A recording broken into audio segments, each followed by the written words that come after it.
Okay, so much for our body. So let's go on and think about our heart or our soul.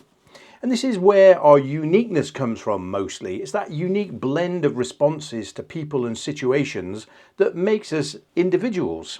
So if we were all exactly the same, life would be kind of boring, wouldn't it? But each of us has got slightly different responses to the same situation, and we respond to people differently too, don't we? It's also what makes us unpredictable, and I mean this in a good way. It would be really boring if you could just logically predict exactly what another person was going to do. Now, consistency does have its place, certainly in relationships it does, but nobody wants to be completely predictable. It makes us interesting that you can't necessarily guess exactly how a person will react to a given situation. It's also what makes us relatable, isn't it?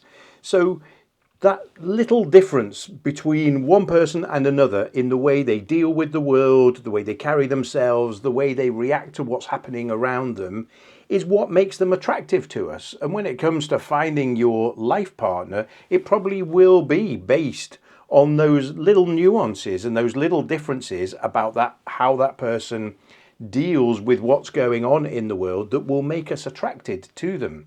So these are important things. There's a downside. If people are too unpredictable, it's almost impossible to spend too much time with them, isn't there? But up to a point, uniqueness and difference is a really, really good thing. And then there's our mind and our will. So our mind is constantly processing, it's absorbing information, it's scanning the world around it and turning what it finds into thoughts and beliefs and decisions. And then it's filtering as well, because our body may well be shouting at a certain point, look, I'm really hungry, just feed me.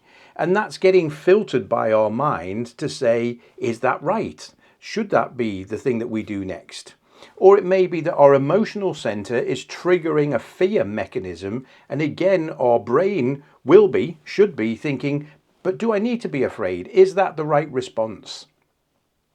And then based on that, it's permitting or prohibiting our behavior. So it's taking all those inputs from its own scanning of the world around us and from our body saying, feed me, clothe me, keep me warm, and from our heart saying, I'm excited, I'm afraid, and it decides what should or should not happen.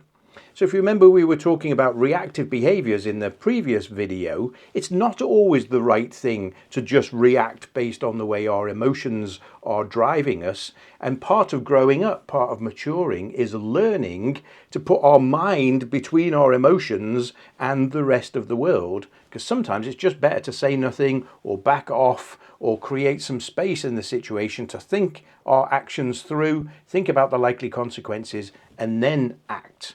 So that's the job that our mind and our will is doing. And in many ways, it's the gatekeeper of the three parts of us.